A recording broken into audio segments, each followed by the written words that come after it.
vamos a ver si empezamos con la clase. Hoy vamos a hablar... Profe, perdón, Sí, tengo una pregunta. bien. Doctor Rey dice que en el tratamiento usamos teofilina. Exacto, este es el tema, porque en el año pasado cursé terapéutica A ver, y por el GINA y todo eso dice que no se usa más, pero en no. su examen sí quiere que Sí, pongamos. yo eso, menos mal que me hiciste la pregunta porque recordé. Eh, la teofilina se dejó de usar y ahora incluso vamos a hablar un poquito de teofilina, pero no se usa porque el rango terapéutico y el rango tóxico era más o menos el mismo. Entonces, y los efectos tóxicos son severos, con lo cual no se usa más. Pero también es cierto que en el examen, al menos hasta el año pasado, en la rotación de respiratorio, apareció una pregunta de teofilina. Entonces, ustedes sepan que no se usa, pero sepan los efectos adversos. Generalmente pregunta por qué no se usa más, cuál es la causa por la que la teofilina no es conveniente en la crisis aguda, o una cosa así. Léanlo, sepan que de ninguna manera no se usa más. Pero es cierto, en los exámenes del doctor Rey aparece alguna pregunta de teofilina. Así que, nada, miremosla. Gracias, profe. A ver, espérenme. A ver, bueno, vamos a ver qué puedo hacer yo. Compartir pantalla. Ténganme paciencia. Yo les juro que... ¿lo tengo que tener abierto? Sí, ahí está. Si me sale, me diplomé. Díganme que lo están viendo. Sí. La definición. Bueno, esta clase no es mía, es cedida gentilmente por un neumonólogo. Con lo cual, y está muy actualizada con el tema de las guías GINA. Si ustedes, no se las puedo dejar porque no es mía, razón de más, pero si ustedes se toman el trabajo de o tomar los apuntes, porque está todo escrito, a él le encanta escribir, de tomar los apuntes o sacarle fotos, van a tener el tema solucionado, ¿sí? El tema resuelto. Bien, vamos a empezar hablando de asma bronquial con la definición. Como siempre yo les pido que hagan en el examen. Cuando se les pide que hable de una patología, primero definición y después empezamos. El asma es una enfermedad heterogénea que se caracteriza por la inflamación de las vías aéreas. Es reversible, pero puede que bajo ciertas circunstancias en un futuro ese paciente no tenga la misma reversibilidad. Y ahora vamos a ver por qué. Los principales síntomas que tienen al inflamarse la vía aérea son la respiración sibilante, sobre todo expiratoria, la disnea, la sensación de pecho cerrado o presión torácica, tos, ¿sí? Y estos síntomas van a variar en el tiempo de aparición, van a variar en la frecuencia y en la intensidad. O sea, un paciente a veces puede tener una crisis leve, otras veces puede tener una crisis severa, ¿sí? Y la frecuencia puede ser muy variable. ¿De qué va a depender? Entre otras cosas, esa frecuencia va a depender de los factores desencadenantes. Cuando nosotros tenemos un paciente con asma bronquial, tenemos primero un individuo susceptible, ¿sí? Donde diferentes factores desencadenantes le van a traer justamente que aparezca la aparición de una crisis. Bueno, los factores desencadenantes pueden ser múltiples. Y de hecho, una tarea, un trabajo para el hogar en el paciente asmático es que tiene que tratar de individualizar esos factores. De hecho, muchos los reconocen saben lo que le produce hiperreactividad, ¿sí? Bueno, entonces, estos factores pueden ser el ejercicio, la presencia de alérgenos, el frío, los cambios climáticos, algunas drogas, exposición a irritantes, exposición a aerosoles. Ejemplo, en una habitación se puso un aerosol para moscas, no quiero dar marca, queda feo, pero y el paciente puede reaccionar con ese, en este caso actúa como un alérgeno, ¿no? Las infecciones virales también las puedes desencadenar, en fin, y un montón de otros síntomas, y cada paciente puede tener alguno en particular. ¿Qué pasa cuando estos alérgenos gatillan toda la cascada? Se nos va a producir la obstrucción bronquial, sobre todo expiratoria, ¿sí? ¿Por qué? Porque hay una broncoconstricción, hay un engrosamiento de las paredes de la vía aérea y hay un aumento del moco. Todo eso hace que el calibre de la vía aérea se haga más pequeño, y que aparezcan los signos y síntomas de obstrucción bronquial, mayormente expiratoria. ¿Se puede revertir? Sí, se puede revertir. Se puede revertir de una manera, o sea, con tratamiento, o a veces hay crisis que revierten espontáneamente. Puede ocurrir también que luego de años de reiteradas crisis con un mal control o sin tratamiento, lo que ocurre en esa vía aérea es, ¿cómo decirlo?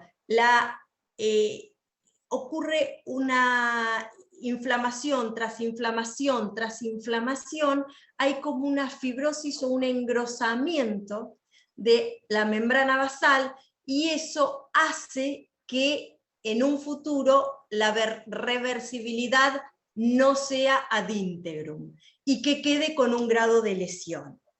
Eso es el riesgo de un asma maltratado, ¿sí? O de una enfermedad no tratada correctamente o no tratada directamente. Bueno, entonces la obstrucción bronquial se puede revertir espontáneamente o con tratamiento, puede pasar mucho tiempo sin que aparezca, y puede aparecer en forma de crisis, y hay algo que se llama asma fatal o asma casi fatal, que es una crisis muy severa que puede provocar la muerte del paciente. Bien, ¿cómo se produce esto de la hiperreactividad bronquial? Justamente en un individuo susceptible hay factores desencadenantes. Esos factores, como ya lo dijimos, puede ser el pelo de la mascota, puede ser la gente que trabaja en el campo en presencia de polvillo de cereal, el polen de las flores, la época de polinización, realmente la primavera es un alérgeno per se, y todos los que nombramos. A estos factores desencadenantes sobre un individuo susceptible se produce lo que es la hiperreactividad. La hiperreactividad no es nada más ni nada menos que una reacción exagerada, ¿sí?, a un estímulo. Y esa hiperreactividad trae aparejada un estado inflamatorio, la inflamación. Todo esto lo que causa es una limitación del flujo aéreo, porque acuérdense que aumentaba el moco, el bronquio, había una broncoconstricción, y esto genera la limitación del flujo aéreo y los síntomas que dijimos antes. Hay varios tipos o clasificación en fenotipos de asma, y básicamente tienen que ver un poco con las causas y un poco con para qué nos sirve a nosotros, y porque nos van a dar una orientación sobre los tratamientos a seguir, los fármacos a usar. Bueno, entonces, entre los fenotipos que podemos encontrar, yo no sé si el doctor Rey esto lo tiene así, pero encontramos el asma alérgica. Es generalmente el que inició en la infancia, el que fue asmático desde chiquito, tiene una historia familiar también o de papá asmático o alérgico, ha presentado o rinitis o eczema, son muy frecuentes en los chicos, las atopías, los eczemas en el hueco popliteo o en el pliegue del codo. Bueno, esos son tipos de atopía y se pueden relacionar con un asma alérgico. La característica que tiene es que tienen aumento de los eosinófilos, ¿sí? Ustedes les hacen un análisis de esputo y le da un alto contenido de eosinófilo.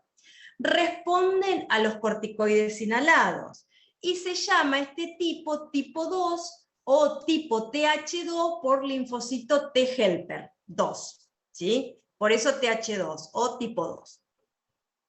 Ese es el asma alérgica. Responden al corticoide inhalado, caballito de batalla del tratamiento para el asma.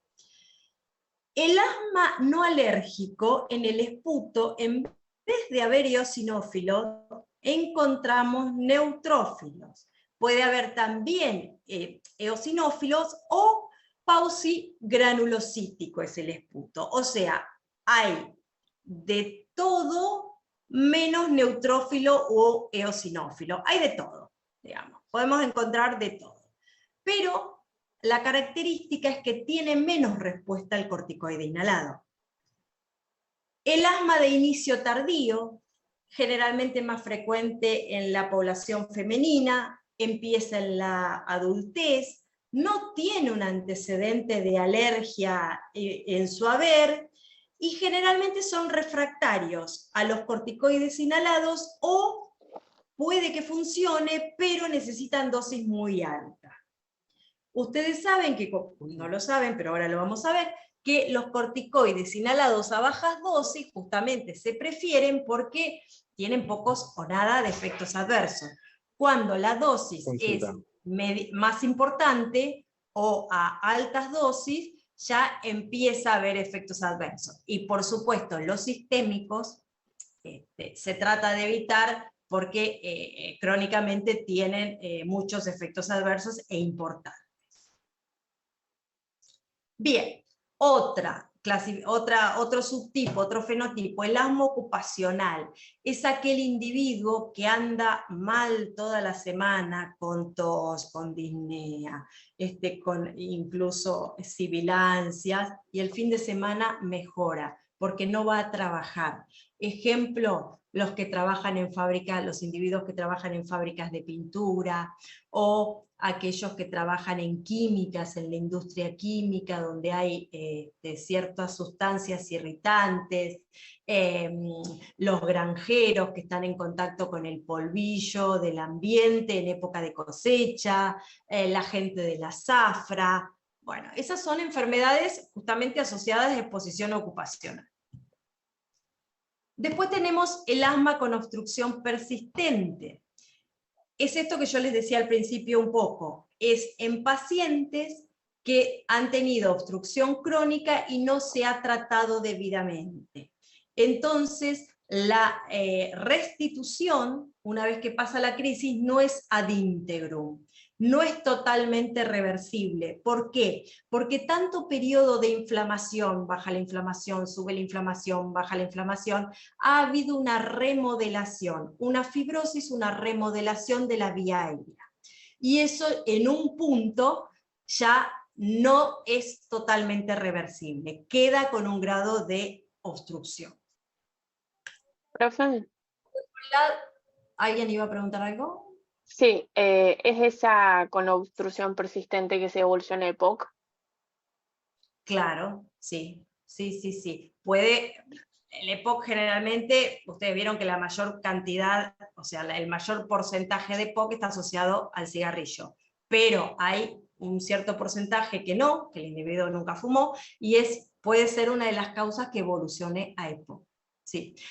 También tengo otra cuestión, porque yo estaba viendo una clase ahorita de Rey de EPIC y vimos que del intersticio y todo eso, pero ¿por qué el asma no se considera EPIC y sí como EPOC? ¿Solo por el carácter A, obstructivo?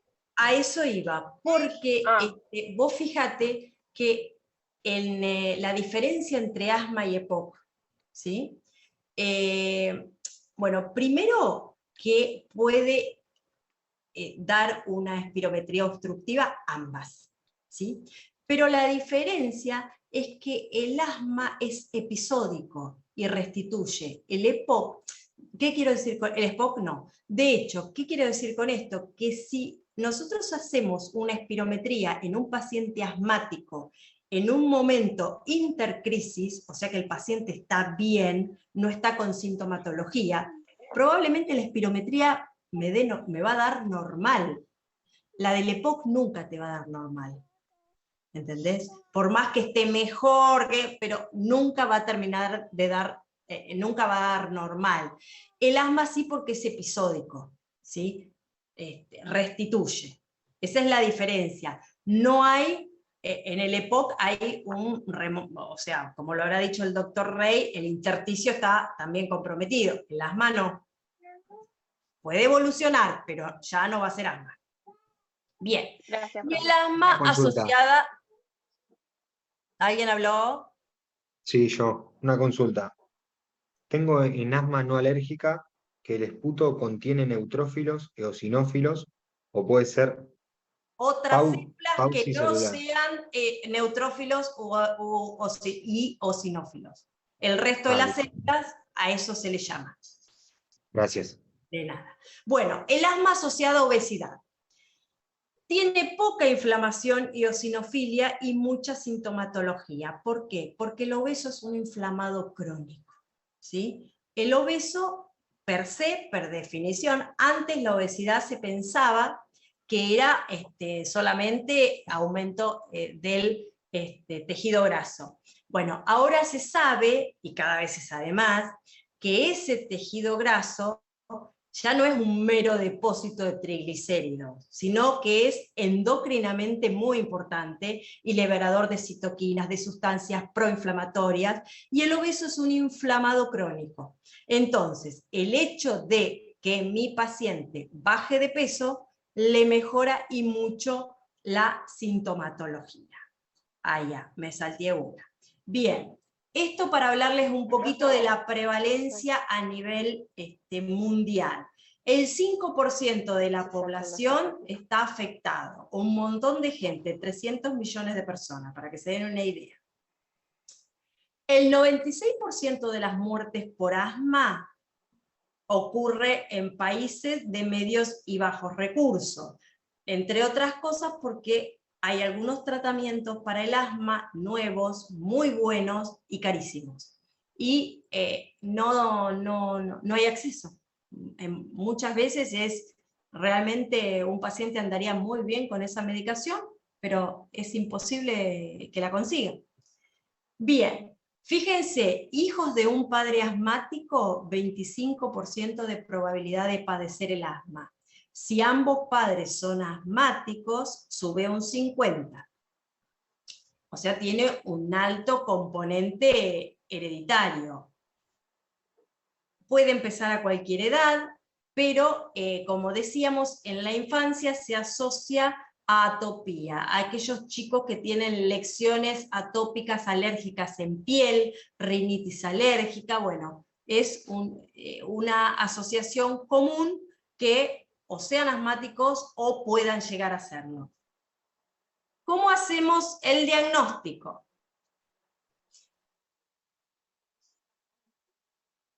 Ante un paciente con la clínica característica del asma, vamos a tratar de llegar a un diagnóstico si tenemos los medios. Ahora vamos a ver.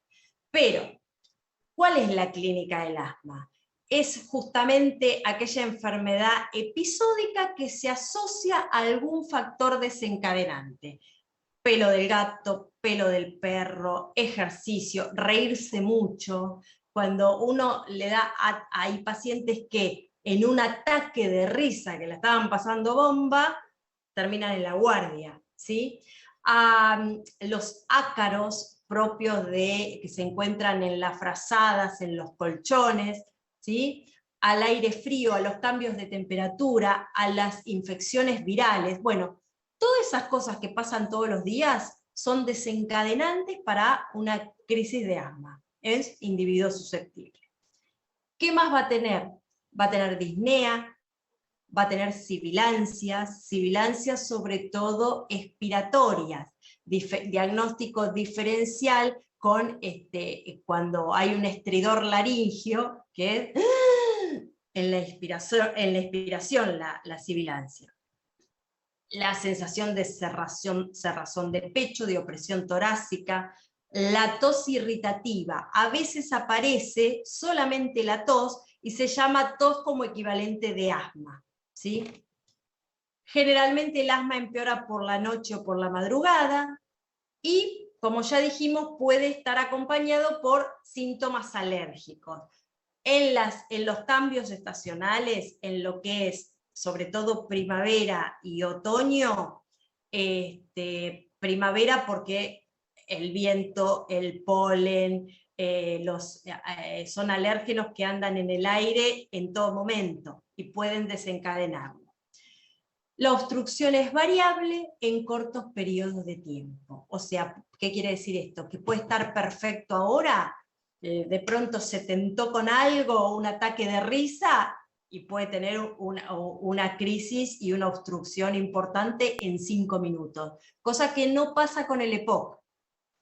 El EPOC es permanente, puede estar mejor o peor, pero nunca una obstrucción o estar bien en un periodo de tiempo de 5 a 10 minutos. En el asma sí puede pasar. Al examen físico que vamos a encontrar, justamente si estamos intercrisis podemos no encontrar nada y puede ser un examen físico normal. Si está en una crisis puede tener el tórax hiperinsuflado. Va a depender de la severidad de la crisis, cuán hiperinsuflado esté. A la palpación voy a tener la expansión, ¿se acuerdan de la expansión de las bases? Bueno, eso era semiología. La expansión disminuida, las vibraciones vocales normales o disminuidas. La percusión puede ser o normal o haber hipersonoridad, ¿sí? Descenso de las bases con disminución de la excursión, desaparece en los casos severos la matidez cardíaca porque está tan hiperinsuflado que no logramos ubicar la matidez cardíaca, ¿sí? En la auscultación hay una inspiración disminuida de intensidad y la expiración es más prolongada. ¿Se acuerdan en la clase pasada de espirometría cuando hablábamos que la expiración era prolongada, por eso lo marcaba el FV1 y no la capacidad vital total, ¿sí? A este tipo de patología, al cambio de la restrictiva, que la restrictiva se evaluaba con la capacidad vital total? Bueno, entonces, la expiración es más prolongada, va a tardar más tiempo en sacar ese aire, con lo cual el FV1 va a caer. Los roncos y sibilancias expiratorias son intensas y a veces yo lo escucho en el consultorio, o sea, la sibilancia tiene un maullido de gato en el tórax, mi paciente, y lo escucho sin necesidad de apoyar el estetoscopio. También al finalizar la crisis, a veces puede haber estertores subcrepitantes. Bien, en las crisis severas, que después para el tratamiento lo vamos a separar. Puede haber taquipnea, taquicardia. Taquipnea, ¿se acuerdan cuál era la definición? ¿Cuándo era más de cuánto? ¿Taquipnea? ¿Cuánto es lo normal? Más de 20. Más de 20. Más de 16 hasta 20. Muy bien, 16 a 20 es lo normal. Perfecto. Taquicardia, muy bien, que la severidad de una crisis me la da también que use el uso de músculos accesorios, que me va a marcar el tiraje, ¿sí? Muy bien, acá me contestaron. Vieron que ahora estoy más, miro los mensajes, ya me apiolé. Más de 20, muy bien.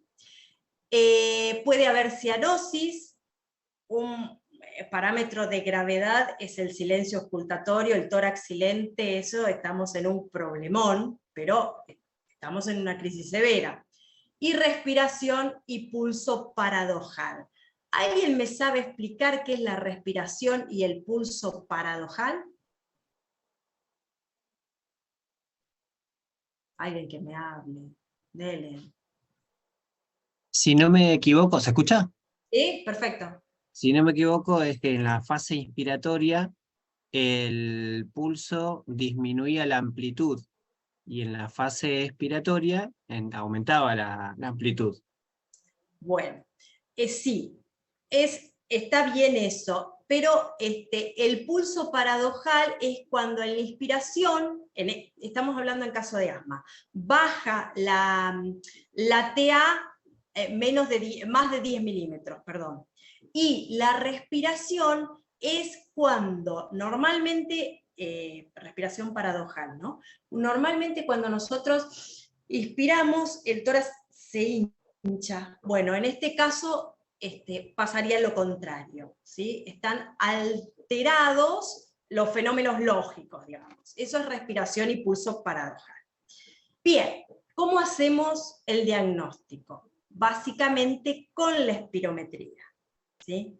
Ustedes recuerdan que el patrón, bueno, vamos a encontrar, podemos encontrar una espirometría normal en un paciente asmático. Un paciente asmático que está intercrisis y con un tratamiento y con su asma controlado, puede hacer una espirometría normal tranquilamente. Si no, vamos a encontrar un patrón obstructivo, donde el FB1, la relación entre la capacidad vital forzada, el FB1 y la capacidad vital forzada va a ser menor a 70. Y el FB1 lo podemos encontrar normal, va a depender de la gravedad de la crisis, o menos del 80%. ¿Qué es lo que nos da la frutilla del postre? Que son reversibles con broncodilatador. Si yo tengo un patrón obstructivo y estoy pensando en un EPOC, el EPOC no va a ser totalmente reversible. Puede mejorar un poquito, pero no va a ser totalmente reversible. En teoría, un asmático es reversible con broncodilatador, que ya vimos la prueba de los broncodilatadores antes, ¿se acuerdan de la vez pasada?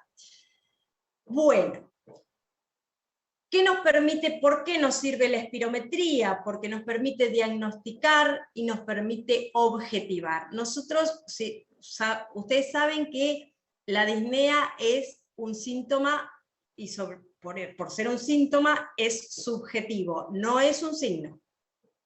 Entonces, necesitamos objetivar. Y para eso tenemos que, si la obstrucción nos la marca la relación FB1-FBC menor al 70. La reversibilidad, recuerden, cuando yo le hacía la espirometría, le daba el broncodilatador y esperaba 15-20 minutos, si era reversible, iba a encontrar un aumento del 12% o de 200 mililitros en la espirometría. Si en cambio le hago el pico flujo, que era una curva incompleta, ¿se acuerdan? Que se usaba para el control del paciente en su domicilio y es rápido en consultorio y es más fácil tener un pico flujo que un espirómetro. Post beta 2 va a dar más del 20% del basal o más de 60 litros por minuto. Estos son los valores, controles que yo tengo para hacer el diagnóstico de asma, y ahí lo puedo objetivar. Me permite ver la severidad y me permite ver la variabilidad. ¿La variabilidad en cuándo? Por ejemplo, en 24 horas. Yo puedo ver la variabilidad, puedo evaluar la variabilidad de mi paciente en una crisis o en su patología basal, haciendo esta formulita que está acá. Pico flujo nocturno, menos pico flujo matinal, la ecuación es sobre la mitad del pico flujo nocturno menos el pico flujo matinal. Esto lo multiplico por 100 y si es más del 10%, hay una variabilidad, ¿sí? Y por último, las pruebas de broncoprovocación, como ya vimos la prueba de la metacolina la vez pasada, que realmente tienen que hacerse en un ambiente controlado, no la puedo hacer en el consultorio, la tengo que hacer en un lugar donde tenga a mano una terapia intensiva o que pueda tomar medidas por si las cosas se me complican.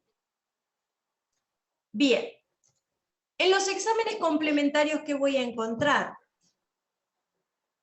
frecuentemente eosinofilia en sangre y eosinófilos en esputo, ¿sí? Eso es un indicio bastante determinante. Y voy a encontrar elevación de la IgE. La radiografía de tórax puede ser normal en un paciente que está intercrisis, puede estar hiperinsuflada. Ustedes, justamente, acá es cuando dan un examen que tienen que explicar, ¿sí? Nosotros queremos que nos expliquen, porque, ejemplo, ¿cómo es la radiografía de tórax de un paciente asmático? Normal. Y yo te voy a mirar así.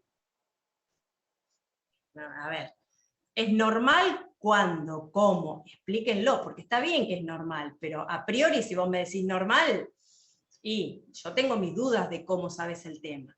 Entonces, normal cuando el paciente está controlado en su enfermedad, cuando está intercrisis o como quieran decirlo.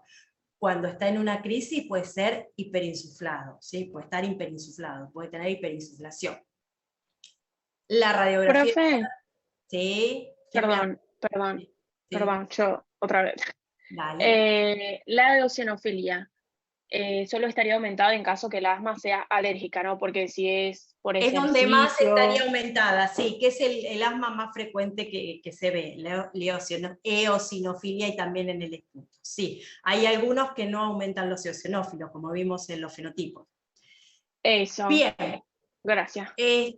No, de nada. En la radiografía de tórax, ya vamos a ver más adelante, que cuando nos llega un paciente a la guardia, con una crisis severa, y no voy a andar perdiendo tiempo en hacerle una radiografía de tórax, a no ser que yo suponga o sospeche que puede tener alguna complicación ese paciente. Ejemplo, un neumotórax, una atelectasia, que haya roto por los mismos accesos de tos, que haya roto el parénquima y haya hecho un neumomediastino, que tenga un enfisema subcutáneo, o que yo sospeche de que haya algún infiltrado. Ejemplo, hay una enfermedad que se llama, que es un tipo de Aspergillus, que se da en pacientes, es más frecuente en pacientes con asma, este hongo, y entonces se asocia a infiltrados en campo medio y superior de ambos pulmones. Si yo estuviese sospechando eso, le voy a hacer la placa de tórax, ¿sí? Si no, en una crisis, me lo reservo para después cuando lo saque del problema. Bueno, puede darme información sobre bronquiectasias. Y también, como examen complementario, no me tengo que olvidar los senos paranasales, porque muchas veces sinusitis o rinitis alérgica o compromiso de vía aérea superior y de senos paranasales son los factores desencadenantes del asma. Así que lo tengo que averiguar. ¿Qué diagnóstico voy a tener en cuenta? Si estoy pensando en asma, una EPOC. Ya dijimos que el asma revierte, la EPOC no, si bien los dos van a tener un patrón obstructivo. Una bronquitis sibilante, una afección laringe, un falso Krupp, una insuficiencia cardíaca congestiva, un TEP por la disnea súbita. Esto es lo que yo le decía, una aspergilosis broncopulmonar alérgica. Es una entidad que está dada por el Aspergillus, que aparece en pacientes un antecedente de asma, y da estos infiltrados que yo puedo ver en campo superior y campo medio pulmonar. Y con infiltrados pulmonares y eosinófilos también. Diagnósticos diferenciales. Bien, básicamente por frecuencia de aparición. Con la primera que voy a hacer diferencia es con el EPOC, ¿sí? Entonces, ¿qué diferencias puedo marcar? Si bien en medicina 2 más 2 no son 4, pero si vamos a tratar de hacer unas diferencias, edad. Generalmente el EPOC aparece en personas más mayores y el asma en más jóvenes, ¿sí? El EPOC aparece en pacientes que mayormente tienen el antecedente del tabaquismo, el asma no. El EPOC no es reversible o no es reversible completamente bajo tratamiento. El asma sí, en un primer momento al menos. La disnea del EPOC es progresiva, porque tiene otra fisiopatología. En el asma es episódica, irreversible. En la inflamación, en el EPOC están comprometidos los macrófagos, los linfocitos CD8, los neutrófilos. En cambio, en el asma están los eosinófilos, básicamente, los linfocitos TCD4, bueno, después vamos a ver el aumento de IgE, ¿sí? Pero más lo que tiene que ver con alérgico. El EPOC, en cuanto a las respuestas con corticoides inhalatorios, recuerden que no tenía respuesta el FB1 y en el asma sí puede tenerla. Enfermedades alérgicas, en el EPOC generalmente no hay antecedentes y en el asma sí están presentes. Un cuadro así como para diferenciar a grandes rasgos. Esto no importa. Bien. Vamos a pasar un poquito al tratamiento. Acá lo que vamos a hacer es describir grupo por grupo y después ver cómo lo usamos. Grupo de fármacos, ¿no? Es lo que yo les decía, estas son las guías chinas, que son las que nuclean y bajan líneas sobre el tratamiento del asma. Y este caso se actualizó en el 2022, el año pasado. Nosotros, ¿cuál es el objetivo que tenemos que tener con un paciente asmático? Controlarlo, darle calidad de vida, ¿sí? Y esa calidad de vida va a ocurrir cuando él tenga el control de su enfermedad, el control de los síntomas. Que tenga pocas exacerbaciones, ¿sí?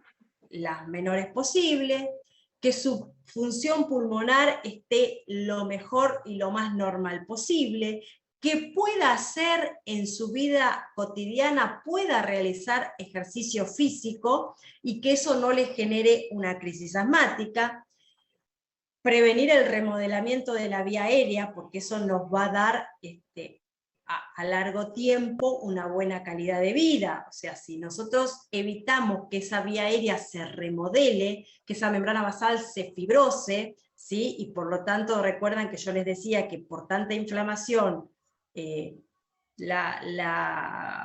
produce una fibrosis y una imposibilidad del bronquio de dilatarse totalmente, de la broncodilatación total. Entonces, ese es el remodelamiento, eso hay que prevenirlo. Por supuesto, evitar la mortalidad, recuerden que les hablé de casos de asma casi fatal o crisis asmáticas muy graves, que el pico flujo o el FB1 sean mayor al 80%, que no haya oscilaciones diarias mayor al 20%, para eso sacamos con la formulita, le hacemos controlar a nuestro paciente, ¿se acuerdan la formulita del pico flujo matinal, nocturno matinal, sobre nocturno matinal por 100, bueno, que no sea mayor al 20%, eso quiere decir que el tratamiento sigue una línea, tiende a normalizarse, digamos, no tiene oscilaciones importantes. Y también nosotros para el tratamiento del asma, a veces necesitamos fármacos que tienen mucho efecto colateral, o efecto colateral severo. Bueno, tratar de tener un control para evitar este tipo de fármacos lo más que se pueda. Para eso, ¿sí?, tenemos que hacer mucho hincapié en la educación del paciente, ¿sí? Por esto ¿por qué es importante la educación del paciente? Por el contacto con el factor desencadenante, ¿sí? Él lo tiene que conocer, tiene que estar atento, para que lo evite, y así evite la crisis.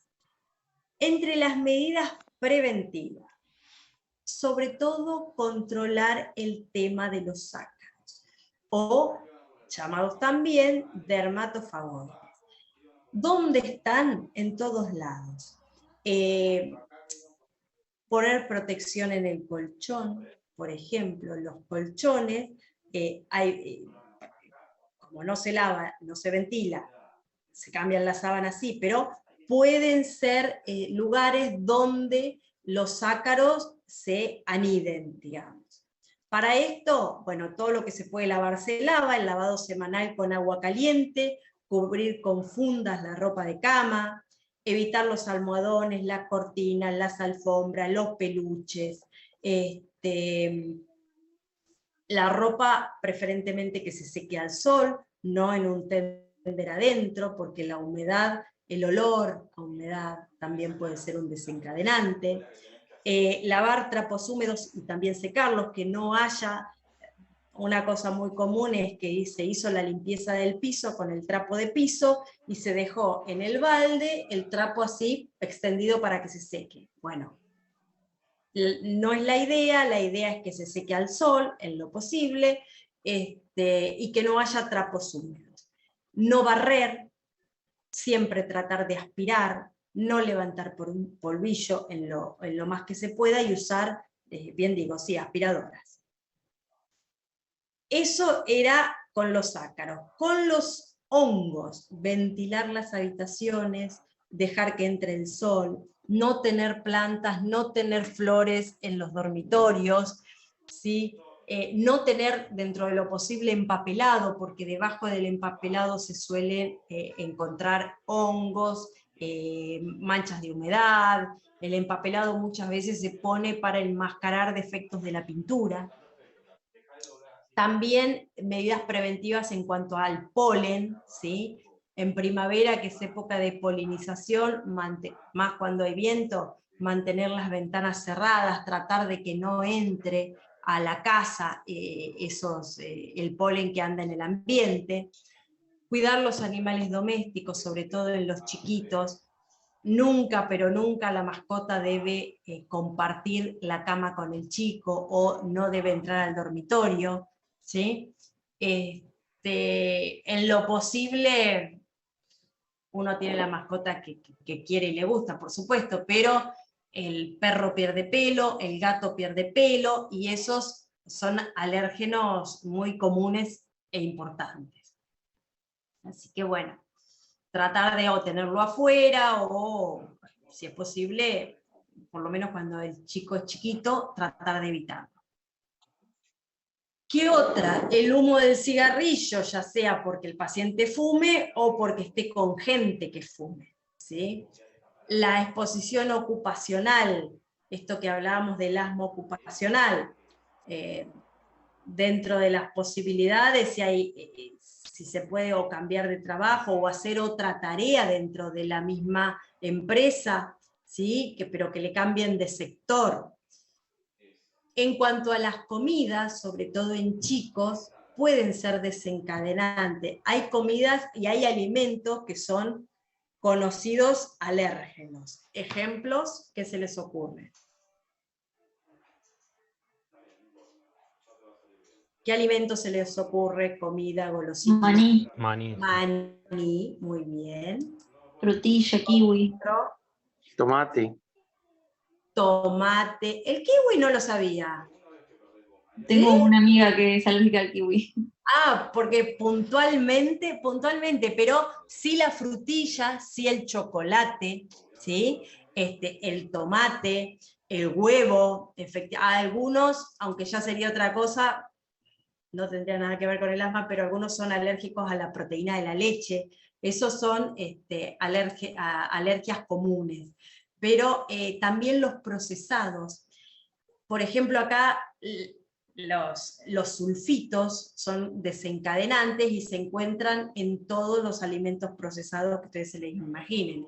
En las papas procesadas, en la cerveza, en el vino, los nitritos, todos productos que se usan en la industria. A ver acá que me han puesto, espérenme que yo pueda abrir el chat y les digo. La facultad, qué malos.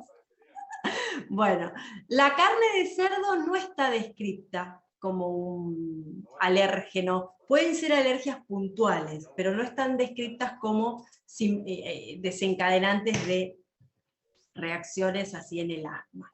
La facultad, Bueno. profe, entraría como medida, bueno, con respecto al estrés, podría ser desencadenante, ¿no? ¿El La estrés? facultad, sí. Sí, la facultad sí, con respecto al estrés podría ser. Todo estado tensional puede desencadenar, el miedo puede desencadenar una crisis, obviamente en individuos susceptibles.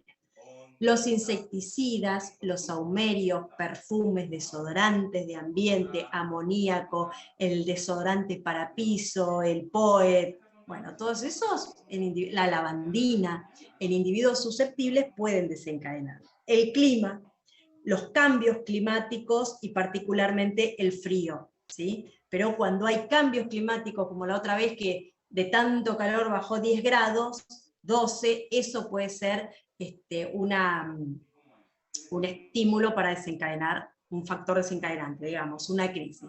El humo, la polución, bueno, a ver si me cambios térmicos agudos, el frío, la polución, el humo. Listo. En este caso, quédese en su casa. Bajar de peso. En el individuo obeso y asmático es imperante que baje de peso. Aparte, porque es un inflamado crónico, ¿sí? El obeso es un inflamado crónico. Y segundo, porque tiene el diafragma allá arriba, con lo cual la distensión del aparato respiratorio per se está limitada. Más si yo le agrego una crisis asmática, bueno, ya tengo un problema de base, mi problema va a ser mayor. El estrés emocional, la risa, el llanto, el enojo, el miedo, ¿sí? Todo esto puede llevar a una hiperventilación, una hipocapnia y un broncoespasmo. Patologías como rinitis, sinusitis, poliposis nasal, reflujo, pueden ser factores desencadenantes y puede hacer que las crisis sean más frecuentes y que yo necesite medicación que tiene sus efectos adversos, ¿sí? Pero si la necesito, la necesito. Entonces, todas estas patologías deben ser tratadas y solucionadas, ¿sí? Enérgicamente, dice. Bueno, vamos a empezar con el tratamiento farmacológico en el asma. A todo paciente con hiperreactividad bronquial le tenemos que educar, le tenemos que explicar todo lo que son las medidas preventivas. Porque muchas veces lo van a salvar de empezar con una disnea, con un ataque de asma. Entonces, lo tienen que saber. Tenemos que perder el tiempo en el consultorio porque es tan importante como lo que vamos a ver ahora, como los fármacos. En el tratamiento farmacológico del asma vamos a tener fármacos controladores que nos van a dar el tratamiento de base y después los rescatadores. O sea, cuando mi paciente viene bien pero por X razón hace una crisis, le doy medicación de rescate, ¿sí? Estos se dan, es ocasional, dan un alivio rápido y sintomático. Dentro de ellos está el salbutamol, que antes de toda esta reevaluación de asma por las guías GINA, se usaba solo como tratamiento, como única droga. Ahora ya no, ¿sí? Siempre el salbutamol se asocia a corticoide inhalado. Siempre, siempre, siempre. Es alguno de los cambios que hicieron las nuevas guías. Siempre el salbutamol se da asociado a un corticoide inhalado. ¿Por qué? Porque el salbutamol per se, ¿sí?, si bien es un broncodilatador, pero no saca o no trata el factor causante, que es la reacción inflamatoria, ¿sí? Entonces, dando salbutamol solo, lo que lográbamos es que aumente la hiperreactividad bronquial, si bien al principio broncodilata y el paciente siente alivio, pero después aumenta la hiperreactividad bronquial y disminuye la respuesta a sí mismo o a usarlo otra vez, no vamos a tener la misma respuesta que tuvimos, ¿sí? Si lo damos solo. Por eso se asocia a corticoide inhalado siempre. Bien, y otra cosa que se vio es que usar más de 3 envases al año estaba asociado al aumento de la mortalidad, ¿sí? Entonces, el salbutamol siempre se va a dar asociado a corticoide inhalado. Profe, una pregunta. Yo uso solo salbutamol y no uso más ninguno, pero yo uso como mucho, unas 3 veces al día. Entonces... ¿Solo salbutamol? Solo. Acá está el mío. Solo. Unas 3 veces al día. ¿El Ventide? Sulfato de salbutamol. Solo. Bueno, eso es lo que se hacía antes. ¿Usás como tratamiento de base? O sea, no, 3 veces nada, todos los días o lo usás en la crisis? Todos los días, porque, bueno, en esta época me quedo con crisis todos los días. Entonces, bueno, tendrías que consultar porque lo ideal es cambiar ese PAF. A ver, espera, no te desesperes, ¿no? Que te estoy viendo okay. Así, desesperada. ¿Vos pensás que esto se hizo hasta hace un año atrás? No, yo hago eso hace como 5 años, hace mucho tiempo. Yo te entiendo, pero lo que te quiero decir es que esta indicación que te dieron a vos cambió el último año. O sea, todo el mundo que ha tenido problemas respiratorios de tipo asmático lo ha venido haciendo como vos y están todos bien, ¿sí? Pero no te asustes. Pero para optimizarlo, la indicación ahora, ¿sí?, porque se vio en los nuevos estudios que justamente el salbutamol lo que hace es dilatarte, broncodilatarte, te sentís bien en el momento, pero no te saca el problema de base, que es la inflamación. Por eso ahora vienen los combinados, ¿sí? Cuando tengas un tiempito, te sacas un turno con el neumonólogo y te haces un ayornamiento del tratamiento y ya está. ¿Sí? Pero no esa cara de desesperación. Hacelo, porque te quedaste obsoleta en el tratamiento. Bueno, entonces, otros fármacos controladores que tenemos es los corticoides inhalados. Dentro de ellos tenemos la beclometasona, el budesonide, ¿sí?, la fluticasona, el ciclosonide, la mometasona. ¿Por qué?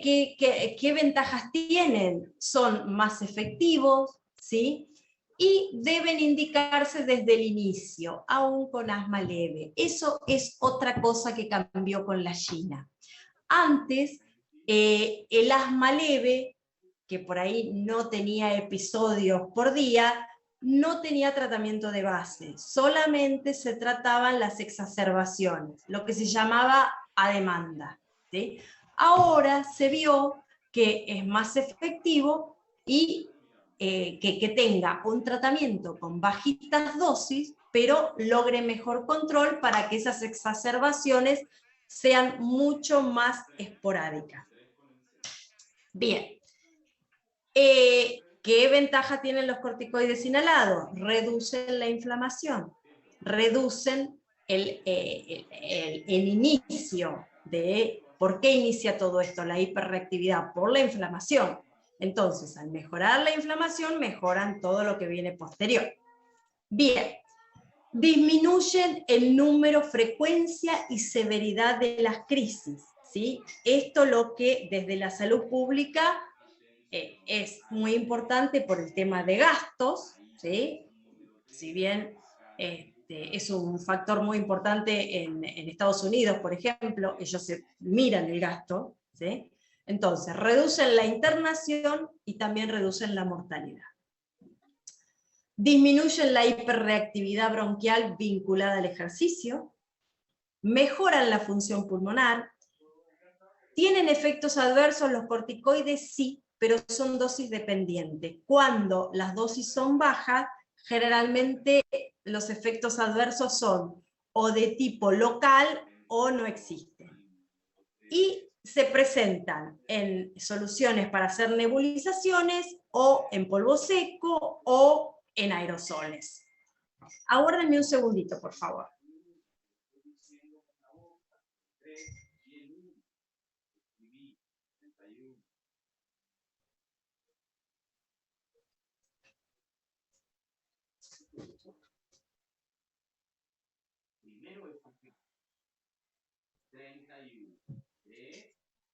Bueno, perdón, ¿eh?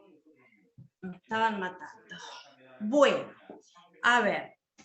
Estos son los corticoides inhalados, que siempre se dan con los beta 2.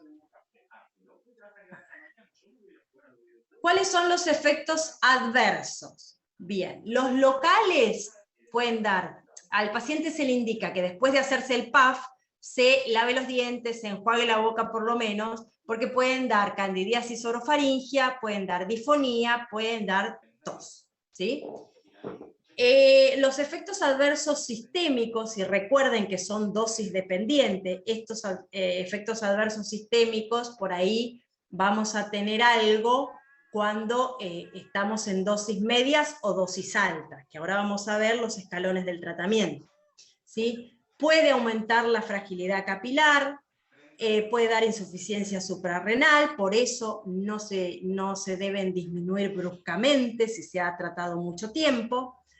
Pueden dar disminución de la densidad mineral ósea, o sea, osteoporosis, osteopenia, cataratas, glaucoma. Hay un montón más, estos son los más descritos. Como ya lo dije, son dosis dependientes, ¿sí? A bajas dosis prácticamente no existen. Y estas son las dosis diarias, ¿sí? Baja, media y alta. Y acá tenemos todos los corticoides que nombramos antes, los corticoides inhalados, y acá tenemos las dosis cuando decimos dosis baja, dosis media, dosis alta. Sáquenle una foto, ¿sí? Así ya les queda. Esto es de las guías de las últimas China. ¿Ya estamos? ¿Puedo seguir? ¿Puedo cambiar? Sí, profe. Bien. Para que pueda. Bueno, después de los corticoides inhalados, vamos a los beta 2 de acción prolongada, que son el formoterol, el salmeterol y el bilanterol. Hay algún que otro más, creo que el libro de Rey tiene alguno más, pero estos son los más usados. No se usan como monoterapia en el asma, se los usa junto al corticoide inhalado, lo mismo que el anterior, que es de vida media corta. Bueno, hay diferentes combinaciones que ya vienen en el PAF, en el medicamento ya viene la combinación hecha, por ejemplo, budesonide formoterol, fluticasona salmeterol, fluticasona bilanterol, ¿sí? Son muy buenos, la verdad que son muy buenos, alivian los síntomas, disminuyen todo lo que es sobre todo el asma nocturno, y mejoran el control con menos dosis de corticoides. O sea, mi paciente puede tener mayor control de su enfermedad usando dosis más bajas. Una aclaración. Si yo voy a usar budesonide-formoterol, ¿sí?, puedo usarlo como mantenimiento y puedo usarlo como rescate. Recuerden que hay un tratamiento de base y un tratamiento de rescate, porque a un tratado mi paciente puede hacer una crisis. Entonces ahí es cuando le doy el rescate. Bueno, el budesonide-formoterol lo puedo usar también como rescate, aparte de mantenimiento. Y también se puede usar en el asma inducido por ejercicio. 2 puff antes que vaya a jugar un partido de fútbol, por ejemplo. Bueno, se presentan en aerosol o polvo seco y se aplica cada 12 o 24, depende la presentación, ¿sí? A ver. ¿Qué otro?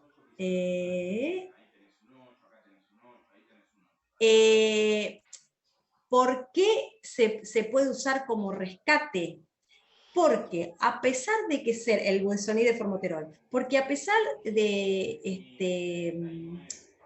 ser de vida media larga, ¿sí?, empieza a actuar rápido.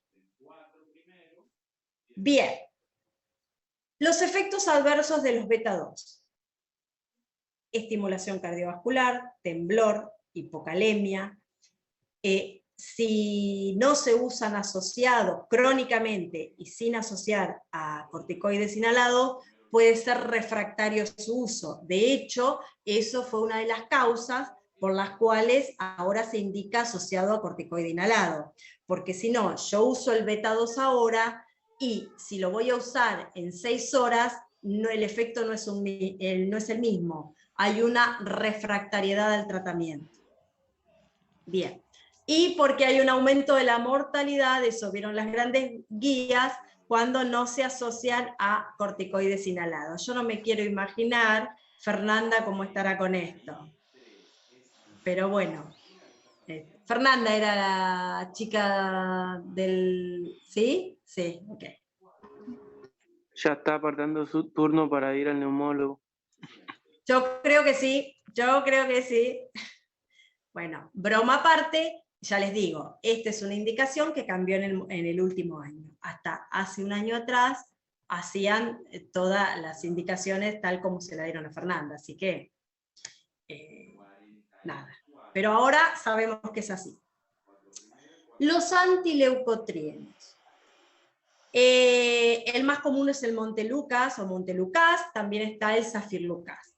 Bien, ¿cómo actúan? Son antagonistas del receptor de leucotrienos, ¿sí? Tienen efectos broncodilatadores más leves, pero son de utilidad, reducen la tos, mejoran la función pulmonar, disminuyen la inflamación y las exacerbaciones. El Montelukast es realmente muy útil, o sea, no tanto en la crisis en el agudo, pero sí se da por periodos largos, periodos prolongados, y lo que hace es estabilizar al paciente y hacer que las crisis sean más esporádicas, hacerlo menos sensible al factor desencadenante, de alguna manera. Y lo que es muy bueno, que sacando una cefalea muy rara vez descripta, no tiene efectos adversos y se puede dar a partir de los 12 años. Entonces, que un fármaco que se va a dar de manera crónica no tenga o tenga mínimos efectos adversos, no es poca cosa, no es para despreciar. Bien, tienen utilidad en el asma leve, en el asma inducido por aspirina, por ejercicio y el asociado a la rinitis. Justamente con esto, que yo les decía que tienden a estabilizar el periodo de intercrisis, hace que la dosis de corticoide que nosotros le vamos a dar a nuestros pacientes pueda llegar a disminuir, que sea menor. ¿Sí? Bueno, no tienen efectos adversos, ya lo dijimos. Esto podrían realmente generar trastornos de conducta y mentales. Yo nunca lo leí, pero bueno, en las guías lo debe decir. Y es por vía oral. También tenemos los anticolinérgicos. ¿Puedo volver a las pastillas de, sí, los beta-2 de vida media larga? Sí. A ver, ¿quién pregunta? Que me pregunte. Vamos de vuelta. Son estos. Formoterol, salmeterol, bilanterol. ¿Sí? ¿Qué es lo que necesitas saber? Aguárdenme, que están preguntando. Es porque yo salí y para ir al baño y perdí. Ah, ok. Bueno, entonces, espérame, estamos en esta. La siguiente es esta, los efectos adversos. Sí, gracias, muchas gracias. Bueno, no por nada, ¿ya está? Sáquenle fotos si no. Bien. Bueno. Ya, muchas gracias. No tienen, el que más se usa es el Montelukast, el singular, el Lucas, la marca comercial, y no tienen efectos adversos de importancia o de relevancia. Se pueden usar por largos periodos y disminuyen el uso de corticoides, que son a los que en el asma moderado o severo son a los que nosotros tenemos que cuidar los efectos adversos. Los anticolinérgicos, el tiotropio, el umeclinidio y el glicopirronio, ¿sí? Esto también es una de las cosas que cambió en las últimas GINA, y ahora van a ver que el tratamiento del asma se arma por escalones, de acuerdo al grado de severidad. Entonces, se pueden indicar en los escalones 4 y 5 cuando no tenemos una respuesta que nos convenza, digamos. Y intentar, antes de agregar, corticoides sistémicos o biológicos. Los biológicos son muy caros, ¿sí? La medicación biológica es muy buena, pero en muchos ámbitos es inaccesible. Pero bueno, ahora agregaron el tiotropio, el umeclinidio, el glicopirronio, como también un caballito de batalla más para el tratamiento en un asma moderada severa. La teofilina no se debe usar. No se usa más, ¿por qué? Porque el rango terapéutico y el rango tóxico están ahí, ¿sí? Es muy finito el límite. Entonces, los efectos adversos que puede tener, entre los que está arritmia, convulsiones y provocar la muerte, o sea, no, el costo-beneficio no se vio que son más contraproducentes y se dio de baja y no se usa más. El doctor Rey la pregunta, con lo cual la lee, ¿sí? Pero bueno, nada. Era cuando se usaban, había algo importante que había que hacer, era el monitoreo de la concentración en sangre, de la teofilinemia, y bueno, y había que tener muchos cuidados y provocaba efectos secundarios muy importantes, por eso se deja de usar. No se debe usar, es mala praxis usarla, ¿sí? No se usa. Y los biológicos. Los biológicos son anticuerpos monoclonales, se usan en el último escalón del tratamiento, son muy caros, ¿sí? Se usan en el asma tipo 2, y la droga es, entre otros los que hay, es el anti-IgE, que es el omalizumab.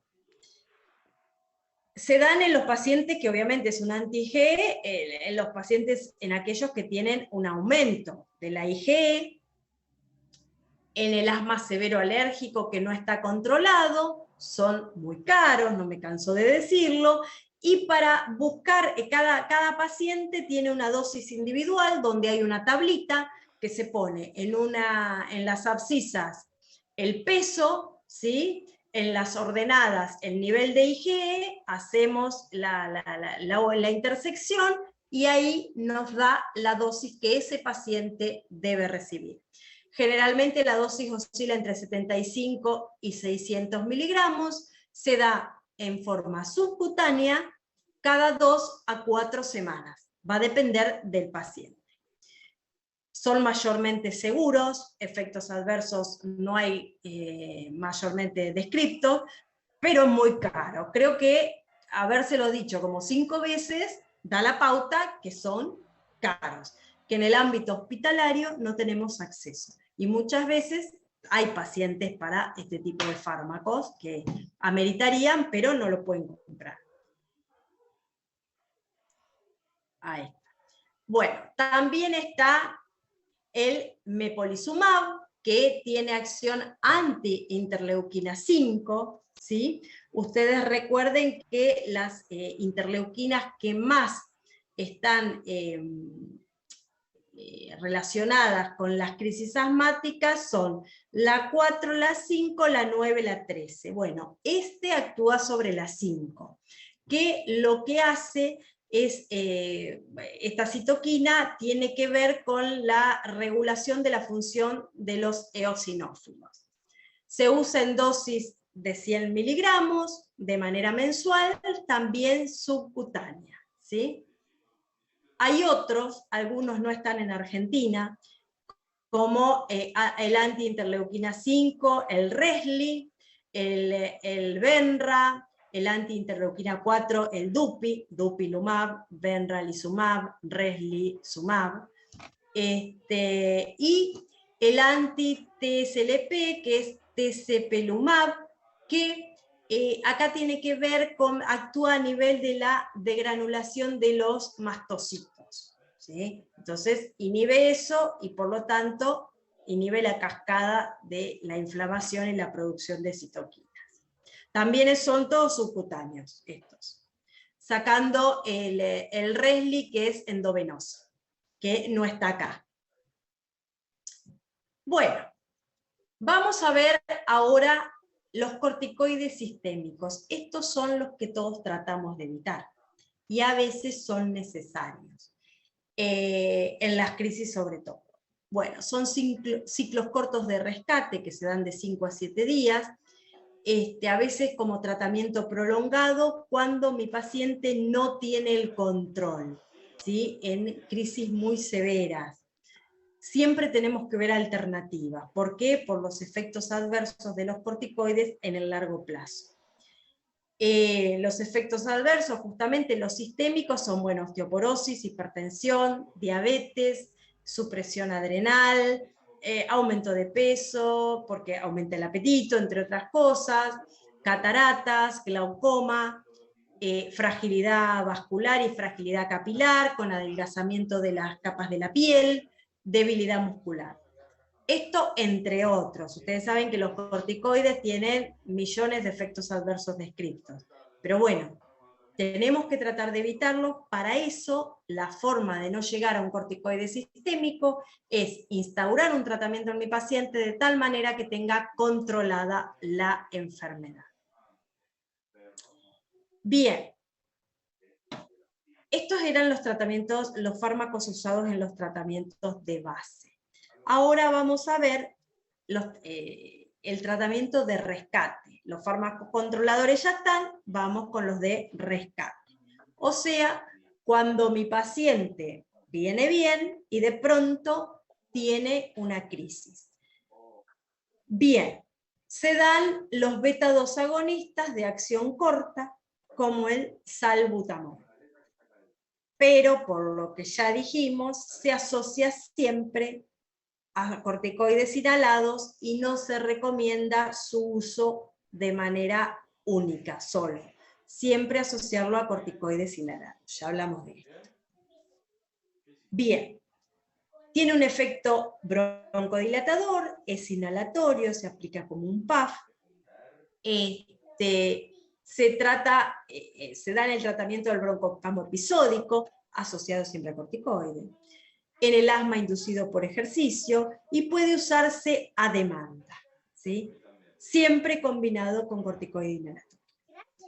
¿Qué efectos adversos puede producir? Temblor, taquicardia, arritmia, hipocalemia, taquifilaxia. ¿Saben lo que es la taquifilaxia? ¿Recuerdan de fármaco la taquifilaxia? Necesitar dosis más altas cada vez porque se va medio acostumbrando a la dosis, ¿no? Exactamente, exactamente. Cuando o sea, va subiendo el umbral, el medicamento que tenemos que superar para que haga el mismo efecto. Más dosis para el mismo efecto. Bien, vienen aerosolizados o para nebulizar. También tenemos anticolinérgicos de acción corta, el bromuro dipratropio, ¿sí? Solamente se da en la crisis aguda, ¿sí? Y se combina con el salbutamol, con beta 2 agonista de media vida corta. No se da en lo crónico, es para la crisis aguda del dipratropio.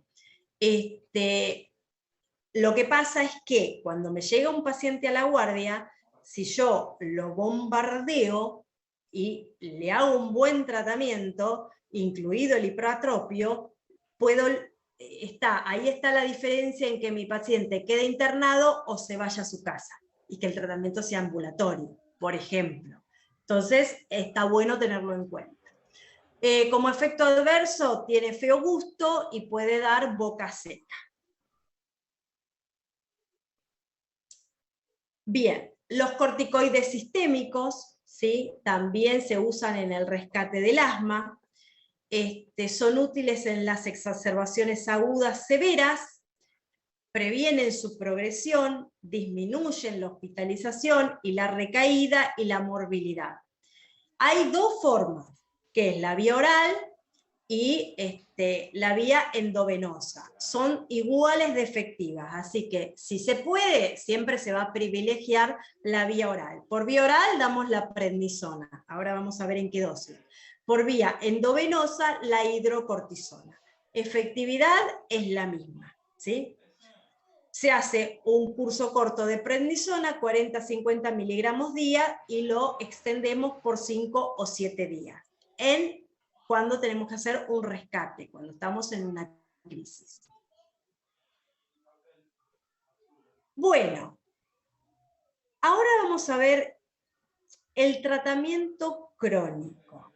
Viene un paciente, le hacemos diagnóstico de asma. ¿Qué tenemos que garantizarle nosotros? Que nuestro paciente controle o tenga el control, ¿sí?, de su enfermedad. Justamente el asma tiene una clasificación que es por niveles de control. Cuando nosotros tenemos un tratamiento y nuestro paciente no logra los controles, subimos un escalón. Ahora cuando les hablo de escalones van a ver de qué se trata, ¿sí? Y si está 3 meses en ese escalón y estamos controlando la enfermedad, bajamos. Siempre la idea es tratar de dar la menor cantidad de medicación posible. Entonces, si en algún momento necesitamos aumentar la medicación, nuestro paciente está 3 meses estable, ¿sí?, controlado, sin exacerbaciones, intentamos volver al escalón anterior, ¿sí? Eso es justamente como los medicamentos que se usan tienen sus efectos adversos, vamos a tratar de dar la menor cantidad de medicación posible. Cuando yo hablo de niveles de control, ¿a qué me refiero? Cuando un asma está controlada, tiene un control parcial o no está controlada. Bien, las variables se van a tomar en cuenta son las que están acá a la izquierda. Síntomas diurnos. Si nuestro paciente presenta síntomas diurnos, a ver, vamos a lo controlado ahora. ¿Cuándo tengo la enfermedad controlada? Cuando los síntomas diurnos son menores a 2 por semana. Cuando no tiene limitación en ninguna actividad, puede hacer ejercicio, puede hacer actividad física, no le genera ninguna limitante su enfermedad. Cuando no tiene síntomas nocturnos o despertar ahogado, ¿sí? Cuando ha tenido necesidad de rescate menos de 2 veces por semana. Bien, cuando su pico flujo o FB1 es normal. Si yo cumplo todas estas variables, todos estos parámetros, puedo decir que tengo mi enfermedad controlada. También está que existe un control parcial de la enfermedad. No estoy tan mal, tampoco estoy tan bien, ¿sí? Bueno, y para eso tengo que tener 1 o 2 de estos que voy a nombrar. Los síntomas diurnos, más de 2 por semana, que me limite las actividades alguna vez, que tenga alguna vez despertares nocturnos, que tenga necesidad de rescate más de 2 por semana, y que el pico flujo o FB1 sea menos del 80%, ¿sí? Ahí, cuando se cumple alguna de estas dos, 1 o 2, está parcialmente controlada la enfermedad. No estoy óptimo, ¿sí? Estoy más o menos. También tenemos el nivel de control no controlado, ¿sí? Cuando tengo 3 o más hallazgos de las características que evalué en parcialmente controlada. Hasta 1 o 2 lo controlo parcial. Si tengo 3 de alguna de esas características, ya está no controlada o mal controlada. ¿Se entendió? Bien. ¿Esto para qué me sirve a mí? Para saber cómo va mi tratamiento, para evaluar, remodificar y redirigir los fármacos que le estoy dando a mi paciente. Si está... También puede existir, entre paréntesis, ¿no?, la posibilidad de que yo le haya dado un excelente tratamiento, que si el señor lo hiciese, andaría bien, ¿sí? Bueno, esas son todas cosas que se evalúan, pero los niveles de control me sirven a mí para evaluar el tratamiento que le instauré al paciente. Bueno, entonces, niveles de control. El tratamiento, como vimos acá, a ver, el tratamiento es escalonado. Si un régimen terapéutico o si un fármaco o combinación de fármacos no me alcanza para tener el control de la enfermedad, subo un escalón, ¿sí? Si con eso estuve bien, obtuve el control de la enfermedad, ¿sí?, en 3 meses de mi enfermedad controlada intento bajar nuevamente. Si con eso no me alcanzó, subo otro escalón. ¿Sí? ¿Quedó claro eso? ¿Quedó claro? Sí, sí. Sí, Bueno, a ver. Los tratamientos, estos son los diferentes, esto es muy neumonológico, muy de especialista. Lo que ustedes tienen que saber es que básicamente el tratamiento del asma leve, antes que no se trataba y se trataba las crisis, ahora sí. Se empieza con bajas dosis de corticoides inhalados y formoterol. Si ustedes recuerdan en los slides, en las diapos de más arriba, ¿sí?, yo les mostré lo que eran dosis bajas, dosis media, dosis alta de cada corticoide, y ustedes sacaron la foto, ¿verdad? ¿Verdad? Sí. Bien. Sí. Bueno, a eso nos vamos a referir ahora. Vamos a empezar el tratamiento con bajas dosis de corticoides inhalados y, por ejemplo, formoterol, un beta 2 de vida media larga. Después, si con eso no logramos el control, podemos aumentar las dosis, ¿sí? Pasar a incluso dosis media.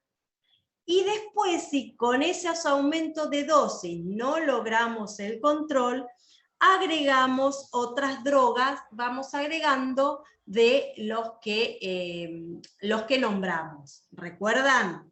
¿Sí? Por ejemplo, el Montelukast, ¿sí?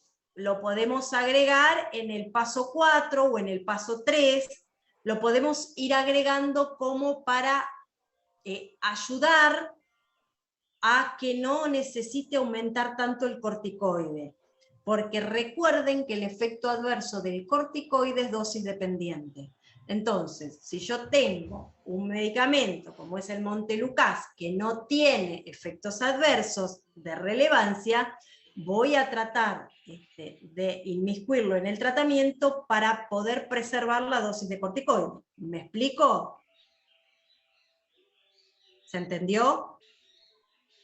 Sí, profe.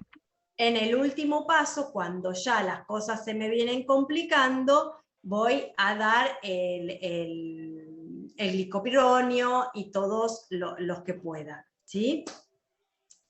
Todos los que nombramos antes que los voy adjuntando al tratamiento, incluso los anticuerpos monoclonales, si tengo la posibilidad. Básicamente eso. Sí. Dos cosas que les quiero decir. Hay dos formas de hacer rescate. Yo estoy en el tratamiento, hay dos formas de hacer rescate. Una es con esta misma dosis, aumentar la dosis de corticoide inhalado formoterol. Y otra es con salbutamol, ¿sí? Con cualquiera de las dos se puede hacer rescate. Y ahora vamos a ver cómo. Bien. En el asma... ¿Perdón? Permiso. ¿Puedes volver una diapositiva, por favor? ¿Esta? Esta y esta son las mismas, ¿eh? Esta, sí. Esta. ¿El tratamiento se basea en LABA o SABA? ¿Dónde estás viendo? Acá. Es por eso que les dije que no se fijen, porque esto es muy neumológico. En realidad hay dos esquemas de tratamiento dados por las guías. Ustedes con que sepan uno está bien. Pero también se puede hacer corticoide inhalado más el salbutamol, ¿sí? Ese puede ser el tratamiento de base. O corticoide inhalado y formoterol. Este es de vida media corta, este es de vida media larga, el beta 2, me estoy refiriendo. Claro. ¿Está bien? Sí, sí. Bueno, son distintas formas de encarar el tratamiento. Esto es muy de especialidad, digamos. Solamente que sepan que, bueno, que el tratamiento se hace por pasos, por escalones, que si nosotros llegamos supongamos, al escalón 4 y estamos 3 meses con la enfermedad controlada, bajamos al 3 para darle la menor dosis posible de medicación a nuestro paciente, y que si a pesar de realizar un tratamiento base, nosotros podemos tener una crisis, vamos a hacer rescates. Y esos rescates, en este caso, pueden ser con corticoide inhalado formoterol, o pueden ser con salbutamol. Eso va a depender del médico que lo prescriba. ¿Qué es lo que a él le resulta más? Mejor. ¿Qué es lo que él da más? ¿Qué le gusta más? Espero que las dos están... Gracias. Las dos están... son correctas, digamos. Bien. El asma inducido por ejercicio. A veces hay pacientes que esta es la única, o sea, es el único momento donde presentan un episodio, ¿sí? Y hay otros que implica el mal control del asma y es necesario aumentar la dosificación. Va a hacer la evaluación de esta patología siempre, en todas, ¿no? Pero más en el asma es individual. Tenemos que evaluar al paciente individualmente. Bien, en ambos casos el budesonide formoterol previo al ejercicio, o un beta 2 de acción corta, ¿sí? Un salbutamol, siempre con corticoide inhalado, recuerden eso. ¿Qué otra alternativa? Los antileucotrienos, el Montelukast, pero esto es un tratamiento permanente, digamos. Esto es un PAF antes. ¿Ustedes ven el cursor o no? ¿O yo estoy marcando de gusto? ¿Ven el Sí. cursor? Ah, bien. Este de budesonide de formoterol es un tratamiento por ahí previo a hacer el ejercicio, y el antileucotrieno es algo que yo tomo a diario por largos periodos de tiempo, ¿sí? Porque me estabilizan el periodo intercrisis también.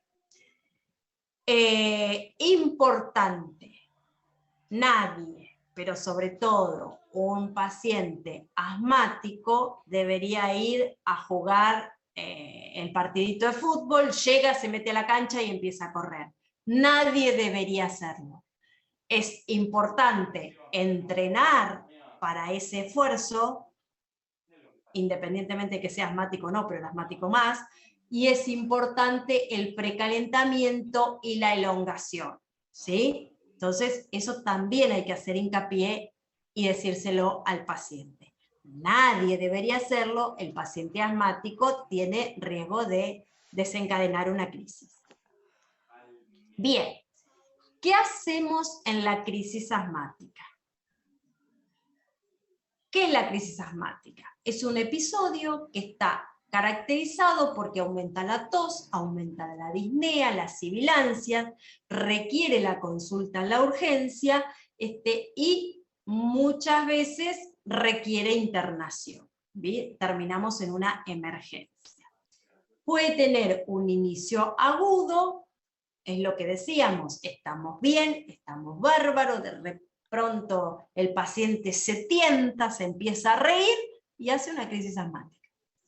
O también puede ser progresivo, que va empeorando a lo largo del día. Pero básicamente se produce lo mismo, que es la limitación al flujo aéreo. Esto yo lo tengo que cuantificar, lo tengo que objetivar, y para eso tengo el FB1 o el pico flujo. ¿Sí? Bien. ¿Por qué lo tengo que objetivar? Porque recuerden, cuando vimos allá uno de los primeros slides, que el FB1 y el pico flujo me daban severidad de la crisis que está padeciendo mi paciente.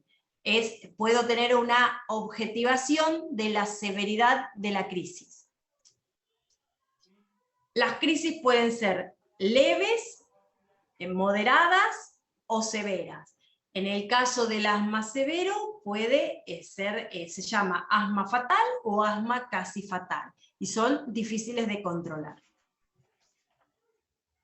Bien, las crisis asmáticas son un motivo frecuente de consulta en las guardias, y de las que llegan, alrededor del 12% de todas las consultas, de ese 12%, un 20 o 30%, la tercera parte, necesita internación. O sea, que no es algo para despreciar.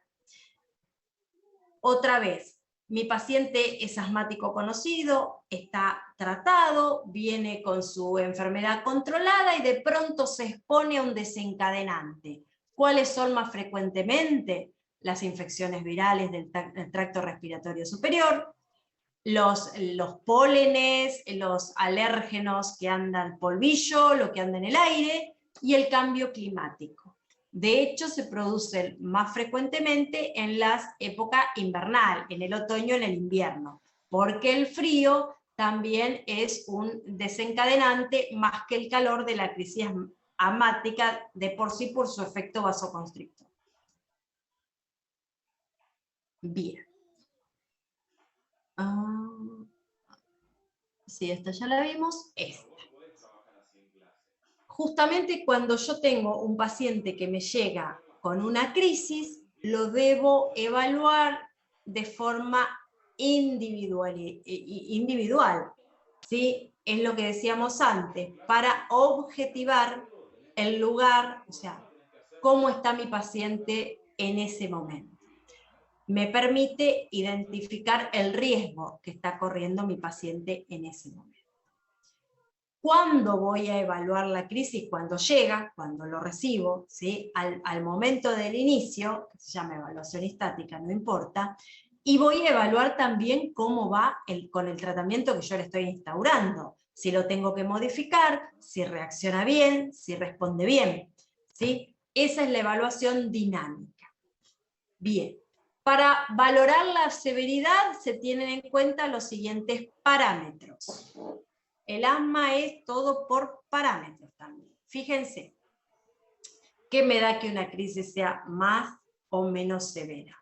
La disnea, el habla, todos los factores que yo voy a evaluar. La disnea en una crisis leve, en una crisis leve va a ser leve. Me va a poder explicar hablando de a párrafos. Por ahí tiene que hacer una pausa, pero puede hacer un párrafo. La frecuencia respiratoria está aumentada, ¿sí? La frecuencia cardíaca está en menos de 100, no tiene tiraje, puede tener sibilancias, ¿sí? Puede estar agitado a nivel de conciencia, el pulso paradojal no está, ¿sí? El pico flujo o FB1 mayor al 70, tiene una saturación mayor al 95, una PO2 normal, una PCO2 menos de 40. Y así, de acuerdo a si sea moderada a severa, va a ir aumentando. Fíjense, y muy severa, cuando la disnea es muy severa, cuando mi paciente prácticamente no puede hablar, está bradicárdico, tiene movimientos paradojales, tiene el tórax silente que hablábamos anteriormente, está obnubilado, y tiene todos estos parámetros, una PO2 menor a 60, una PCO2 mayor a 40, una saturación menor a 90, estoy ante un paro inminente, ¿sí? Esto ténganlo en cuenta porque a ustedes les va a dar la severidad de la crisis, la pauta para instaurar el tratamiento. Por eso es tan importante evaluar al comienzo, cuando uno lo recibe, instaura el tratamiento y sigue evaluando, ¿sí? A ver si va revirtiendo la cosa o voy empeorando. Y de acuerdo a eso, las medidas que tenga que tomar para modificar la situación, ¿sí? Bueno, entonces, ¿cuáles son los factores que me hablan a mí de si una crisis es más o menos severa? La disnea, el habla, todos estos, ¿sí? Cuando se los pregunten, se los tienen que saber. ¿Qué es lo que evalúo yo en un paciente con una crisis asmática? Bueno, había una evaluación inicial, que es cuando el paciente me llega a mí, y después instauramos tratamiento. ¿Qué tenemos que hacer? Objetivar mediante el pico flujo o FB1, ¿sí? Si son menores al 50%, estoy ante una obstrucción grave. Le hago la saturometría a todos los pacientes. Si satura menos del 92%, hago gases. Si no, no. Y al inicio, la radiografía de tórax y el electro solo la voy a indicar si sospecho alguna complicación. ¿Se acuerdan de las complicaciones que vimos allá arriba? Neumomediastino, ¿se acuerdan? ¿No se acuerdan? Sí, sí. Bien. Sí, profe. Si yo sospecho alguna complicación, le hago una placa. Si no, no. Y si yo sospecho, si me satura a menos de 92, le hago gases en sangre. Si no, inicio tratamiento y ya está. Y con el pico flujo o FB1 me está alcanzando. Bueno, ¿cómo trato la crisis? Básicamente, administro oxígeno, ¿sí? Para saturar a más del 90. Le doy broncodilatadores, ¿sí? Y le doy corticoides inhalados y también sistémicos. ¿Por qué? Porque los corticoides inhalados me sacan ya del problema, tienen un comienzo de acción rápido y me bajan la inflamación. El broncodilatador me abre el bronquio, ¿sí? Me broncodilata, pero si yo no saco el problema de base, que es la inflamación, después se produce lo que sería la refractariedad de la que hablábamos antes, del broncodilatador. Entonces, doy corticoides inhalatorios y doy lo sistémico, porque los sistémicos me ayudan a prevenir las recaídas. ¿Cuándo lo instauro? Lo más rápido que se pueda. A ver. Para ordenarnos, vamos a ver el tratamiento en las crisis leves y en las moderadas a severas. En las crisis leves son aquellas que tienen un pico flujo en FB1 menor al 70, ¿sí? Y una saturación mayor al 95. Están bastante bien. Hasta acá el tratamiento es ambulatorio. Le instalo tratamiento y en teoría el paciente se va a ir a la casa. Ahora, si yo pongo un tratamiento a mi paciente y en media hora, 40, 45 minutos, no obtuve una respuesta, lo traslado al hospital o lo llevo a la guardia en el caso de que no lo esté, ¿sí? O sea, no puedo andar esperando. Si en media hora, 45 minutos, no tengo respuesta, se me puede complicar. Entonces, me voy a la guardia. Si mi paciente como tratamiento de base usaba un corticoide inhalado y un beta-2 de vida media corta, ¿sí? Un salbutamol con el corticoide inhalado, ¿qué hago? Cuadriplico la dosis del corticoide, ¿sí? Y el salbutamol hago 2 a 4 PAF. Lo puedo hacer con aerocámara, y esto se hace cada 20 minutos en la primera hora. O sea, el mismo producto que mi paciente usaba, le hago 2 a 4 PAF cada 20 minutos en la primera hora. Eso por un lado. Lo mismo es nebulizar con 20 gotas, ¿sí? Salbutamol, y luego 2 a 4 PAF cada 4 horas después. ¿Se entendió? Y aparte la prednisona, que es el corticoide sistémico, 40 a 50 miligramos por 5 a 7 días. ¿Se entendió? Está escrito. ¿Alguien no lo entiende? Primero lo doy cada 20 minutos, o sea que en una hora voy a dar 3 veces. Después hago lo mismo, pero para cada 4 horas. Y a esto le agregué la prednisona, 40 a 50 miligramos, por 5 a 7 días. ¿Se entendió eso? Bien. Sí. Si mi paciente usaba budesonide formoterol, ¿sí? Que es un beta-2 de vida media larga, cuadriplico la dosis hasta llegar a 72 microgramos de formoterol. Y otra vez, la prednisona, 40 a 50 miligramos por 5 a 7 días. ¿Está bien? Esto es una crisis leve. Esto anda bien, lo mando a la casa. ¿Sí? Bien. Ahora, ¿qué hacemos en las crisis moderadas a severas? ¿Cuáles son? Aquellas que el pico flujo o FB1 es inferior al 70% del teórico, o que tienen una saturación menor al 95. La otra era mayor al 95, ¿recuerdan? O que tengan signos de falla ventilatoria. Acá estamos ante una bomba que nos puede explotar, ¿sí? Entonces, el tratamiento se va a instaurar teniendo en cuenta varios puntos. La oxigenoterapia.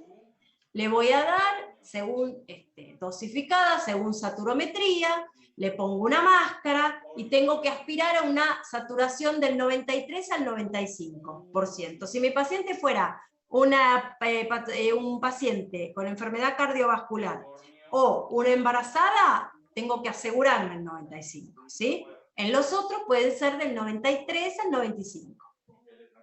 ¿Embarazada cardiópata? No. Bien, le puse el oxígeno. Le pongo el salbutamol, beta-2 de vida media corta. El que más se usa es el salbutamol. Se puede usar en forma aerosolizada o en aerocámara, ¿sí? Y ¿cómo se hace? La frecuencia de administración en la primera hora va a variar en función de la respuesta, pero vamos a hacer 4 a 8 puff, de acuerdo, van a ser 4 o van a ser 8 de acuerdo a la respuesta, cada 10 a 15 minutos. que es lo mismo que decir 20 a 40 gotas, o 2,5 a 5 miligramos, es la equivalencia, cada 20 minutos en nebulizaciones de manera intermitente. O 10 a 15 miligramos si la nebulización la hacemos continua, ¿sí? Son las 3 formas que podemos hacer en la primera hora. No es una mejor que la otra, no hay ventajas, podemos hacer cualquiera de las 3. Por practicidad se prefieren los PAF, ¿sí? Son más prácticos. Pero bueno, si no tenemos, o tenemos para nebulizar, al efecto del fármaco en sí, no va a haber mucha variación, no hay variación de hecho. Entonces, tenemos el oxígeno, tenemos el salbutamol. Después le agregamos el ipratropio, que es el anticolinérgico, que se usa solamente en las crisis, recuerden, ¿sí? Se usa solo en las crisis moderadas o severas, ¿sí? Y se prefiere la forma de aerosol a la forma de aerocámara, o sea, el puff a la aerocámara si es que tenemos la posibilidad. ¿Cuál es la dosis? 4-8 puff, ¿sí? Cada 10 a 15 minutos en la primera hora. Y después, después lo vamos evaluando, pero eso. Otra opción es, que es lo mismo, 0,5 miligramos cada 20 minutos en nebulización intermitente. De poder, preferimos los PAF, ¿sí? Es más práctico. Y por último, los corticoides sistémicos. No, por último no, nos falta algo todavía. Los corticoides sistémicos. Rápido.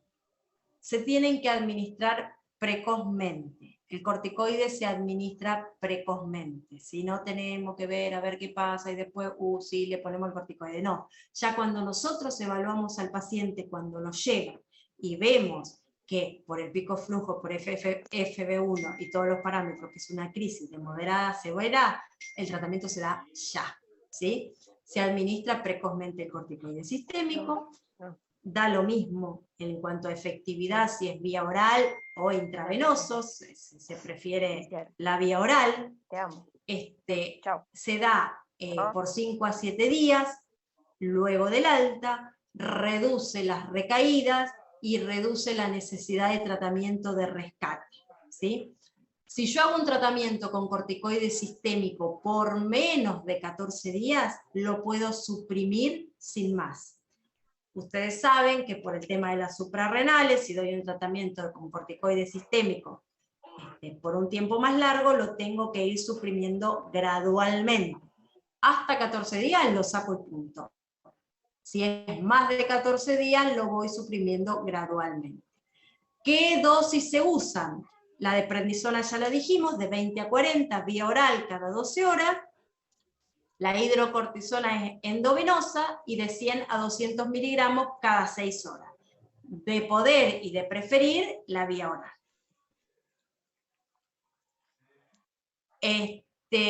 La aminofilina no se recomienda, no se usa, ya lo vimos. Evidencia A que los efectos adversos son también parecidos a la tiofilina, no se recomienda.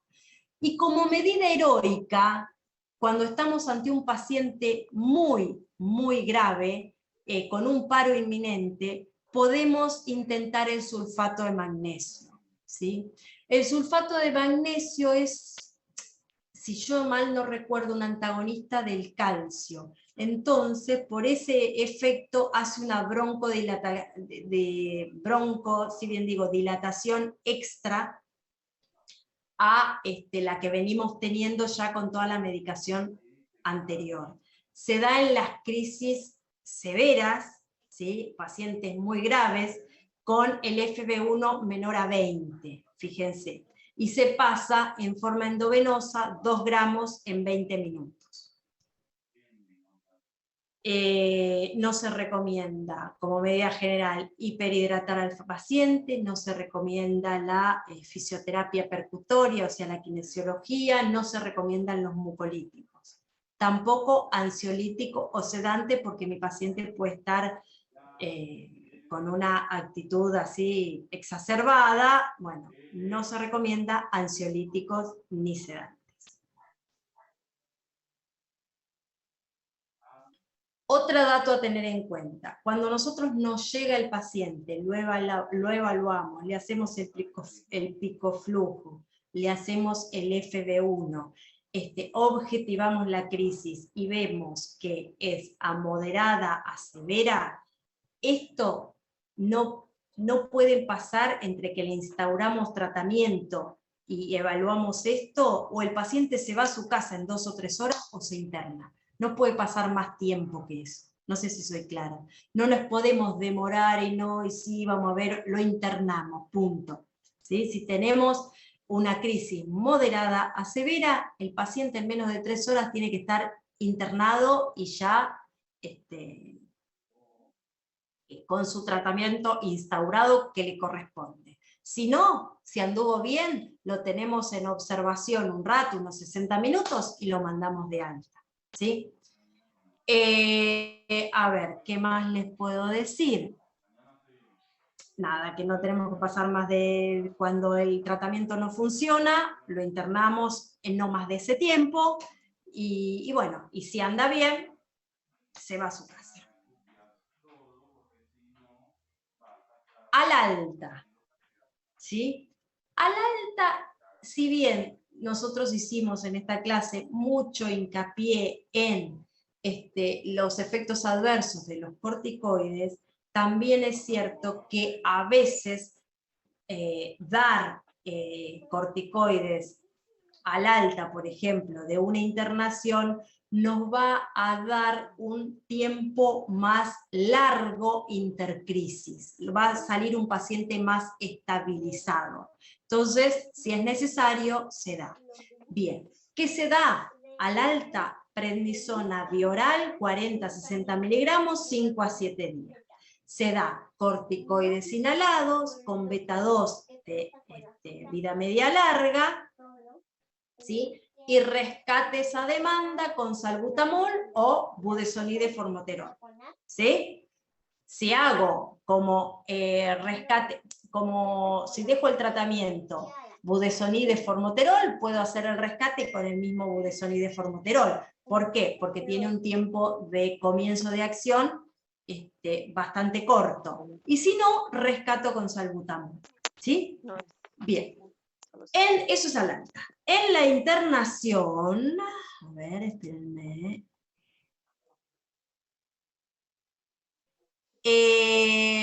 Alguien pregunta acá si usar el espirómetro es equivalente al saturómetro en el consultorio. No. Nos aportan informaciones diferentes. El saturómetro justamente te da la saturación que va a tener la concentración de oxígeno, por decirlo, que va a tener mi paciente en ese momento. Que también el saturómetro es bastante variable, y si tenés las manos frías no te toma bien, etcétera, etcétera. El espirómetro, nosotros podemos hacer la espirometría, como dijimos, y objetivar cómo está el FB1, cómo está la capacidad vital, y todas las capacidades pulmonares. Entonces, no es lo mismo, no es equivalente. Pero sí tenemos, claro, en caso de no tener espirómetro, lo que tenés es un picoflujo.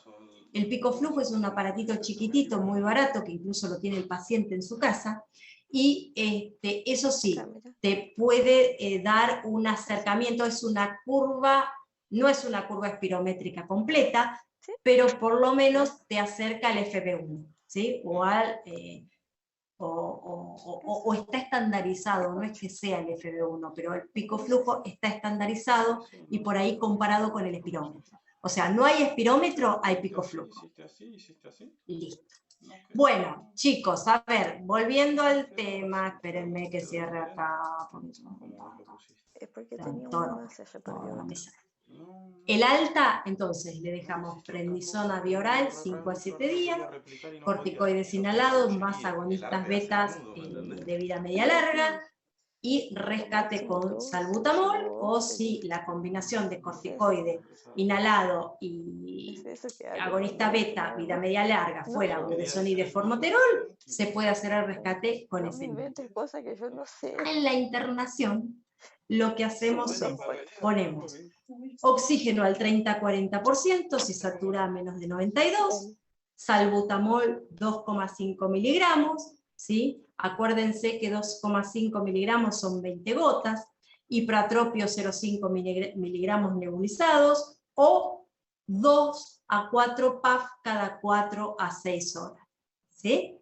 Ese es el tratamiento de la internación.